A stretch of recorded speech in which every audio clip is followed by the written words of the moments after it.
Last year I published some videos using my KTM 890 with a 2x2 bike rack on back. I kind of overdid it with this setup and took it in a few places where really it's not designed to go. Oh, something feels broken. Oh God, that needs fixed. That's a disaster. There was a little bit of damage here. My stock resin rack on the 890 definitely broke. I came up with an interim solution, but it wasn't very elegant. So for this year, I want to get my setup a little bit more dialed. I don't think a simple turnkey solution is ever going to exist for this kind of an idea of carrying a mountain bike on the back of a motorcycle, and probably for a good reason. This is just a rolling disaster. Now, that said, I'm pretty excited to get my setup more dialed in and to have quite a few more, but shorter adventures with this type of contraption for 2023. Tonight's goal here in the shop is to mount this P-Run rear rack on the 890 and then install the 2x2 bicycle rack onto the P-Run rack, because that's a pretty common setup amongst people that have an 890 and a mountain bike and a rack. I'll get to it and I'll let you guys know what I think of it. Let's do it. Seems like the best kit option because it comes with these cool little aluminum black spacer standoffs that'll space the rack out from the bike itself. This was my solution. I made some spacers that I bought from the hardware store. I think I cut them or something with a hacksaw. It's pretty bad. It's one way to do it. And then I attach the rack to this, but then it smacks into the seat and it's not ideal. I've got my assembly here. It comes on and off the bike pretty easily.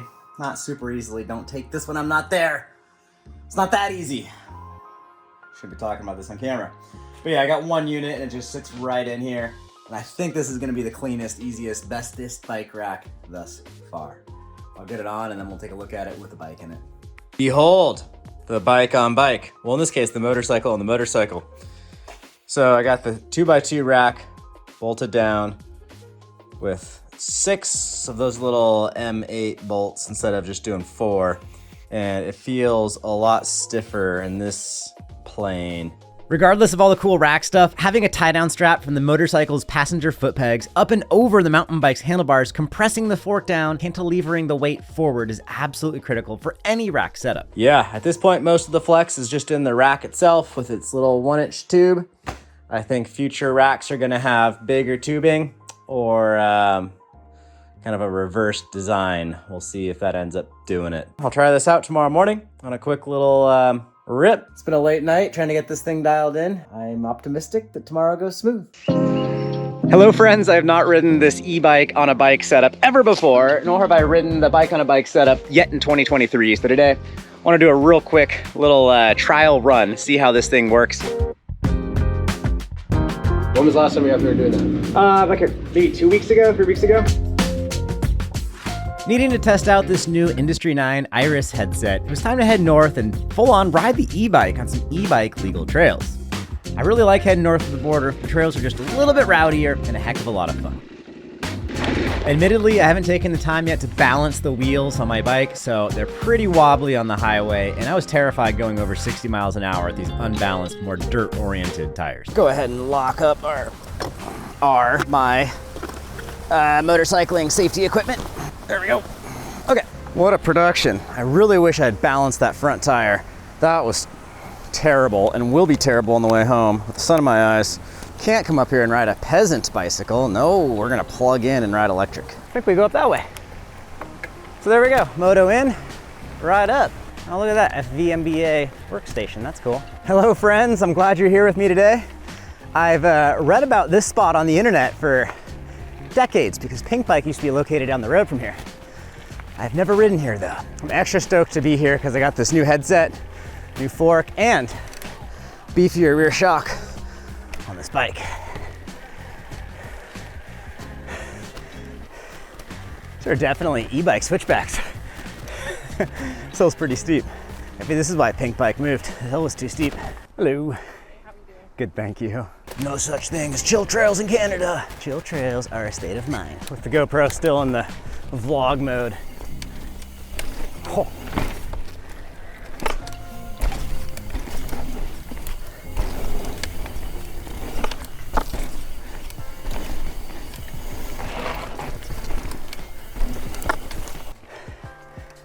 Hello.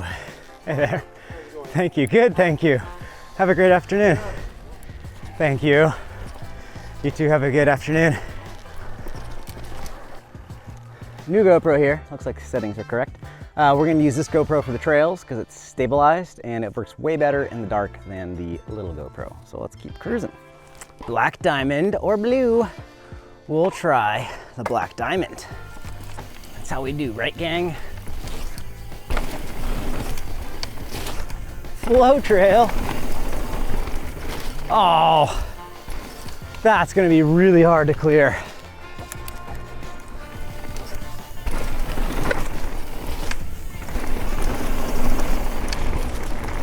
Oh, conk, bottom out.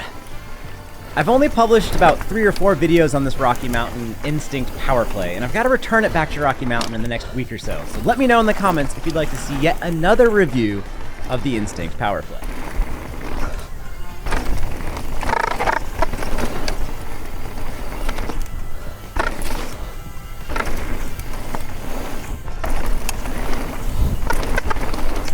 Oh! Never ridden this trail, or this park before, but at least the dirt's soft. There's a jump over clear. I don't know if this trail's made for e-bikes. They're allowed. I don't think it's made for them though. How did I clear that?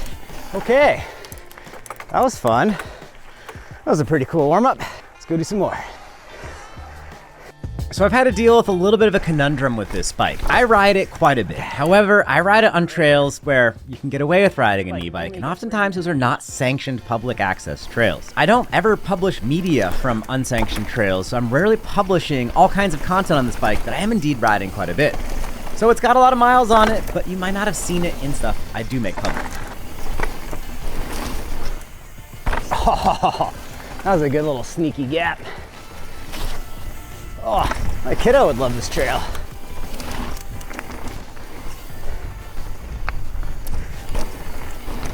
Those long manuals are a bit harder on the e-bike. It's a big part of why I prefer riding the pedal bicycles instead of the e-bikes.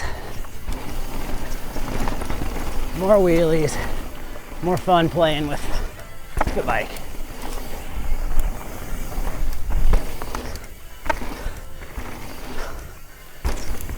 That said, this thing's not bad. Oh, that's a big gap. I don't think I got it. Trail started to go downhill right about here. Got some mud on the lens. Probably ruined all the footage so far. Nope. It's getting on lunchtime, so I'm stopping for a snack. Lunch is brought to you by Kirkland Signature. Trail conditions are primo. I've seen 4 hikers out here thus far today, and that's it.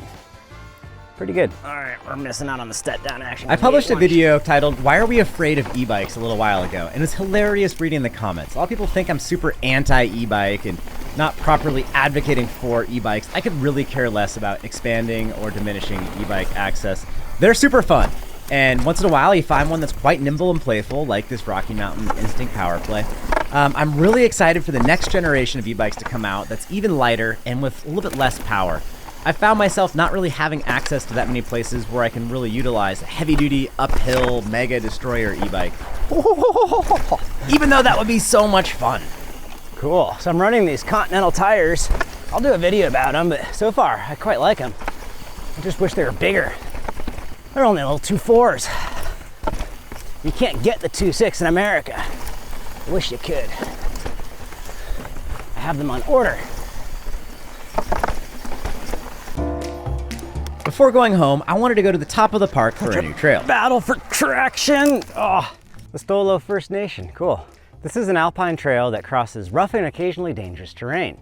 The complete route circumnavigates a hanging valley. The Stolo people refer to this hanging valley as Skiquetzel, which means cut fish. This place name reminds people of the abundant slate on the high hillsides, useful for making the stone knives common before the introduction of steel. The name is also derived from the topography of a hanging valley, and that its shape resembles a splayed and beheaded salmon. That's a pretty steep hill. I would not ride a pedal bike up that. Whew. This is a steep one.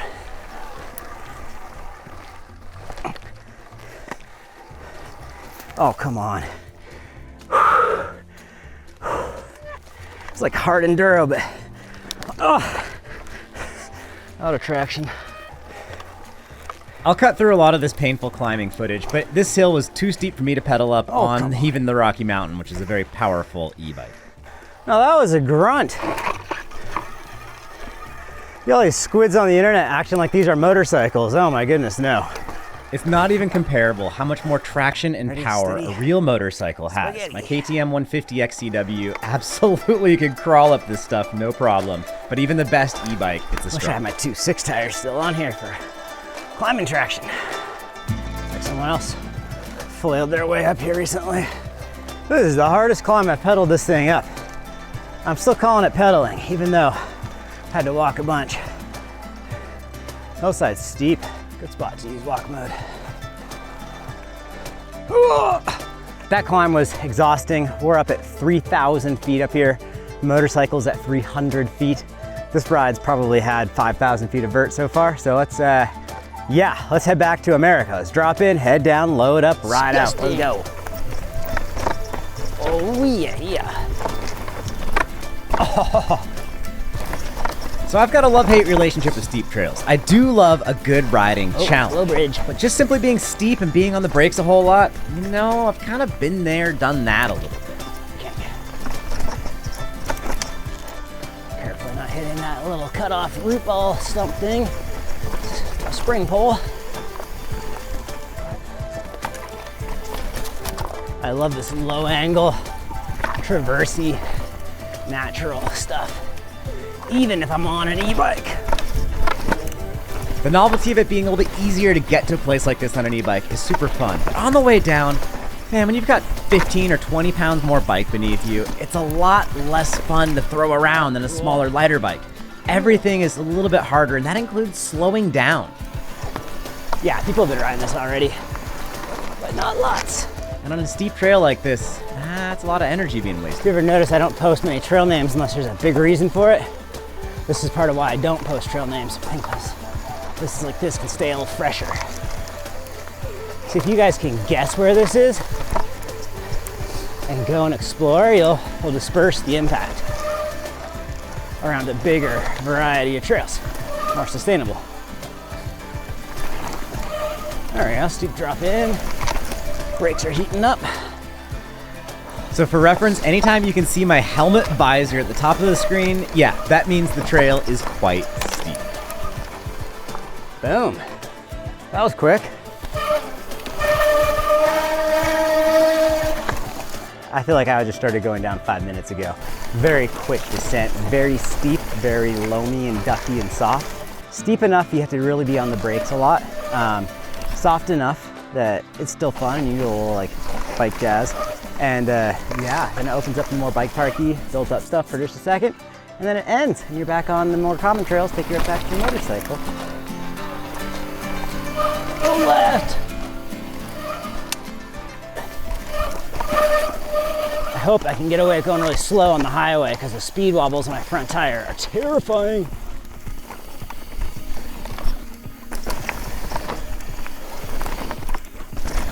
First trilliums of the season. There's one, there's two, and there's a third right over there. You probably can't see it, it's little. That officially means spring is here. I'm ready for it. Oh.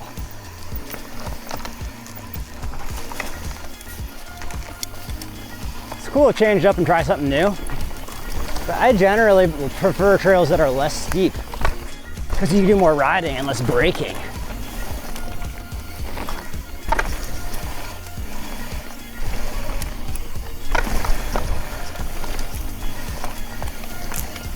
And rally back to America. Let's go.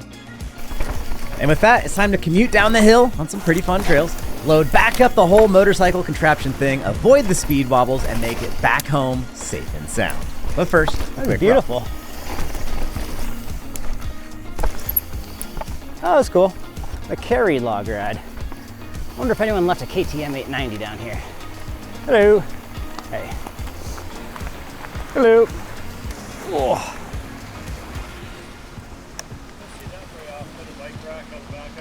It's a disaster. Oh, absolutely a disaster. Oh.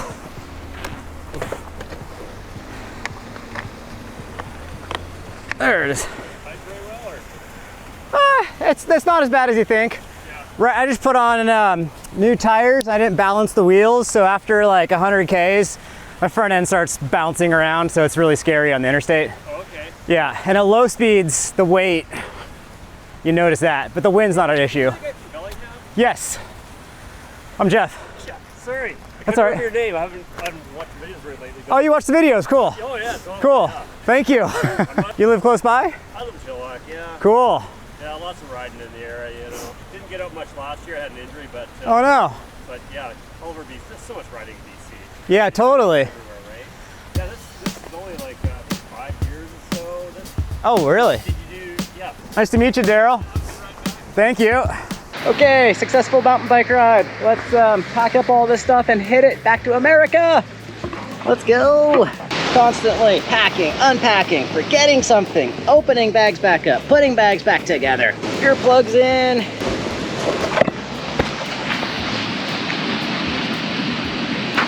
About as good as that's gonna be. I'm sorry there's no sketchy, epic off-road missions here with the e-bike on the back of the motorcycle, but this trip did prove that the new P-Run rack, bolted with 6 bolts to that 2x2 rack, is a pretty solid and stout setup. You still have the shortcomings of the stock 2x2 rack, namely the interface between the two pieces is horribly managed and there's a ton of play in there. Beyond that, I have some Michelin Anarchy Wild tires here that I'm going to swap onto my street wheel set to run tubeless for these larger trips.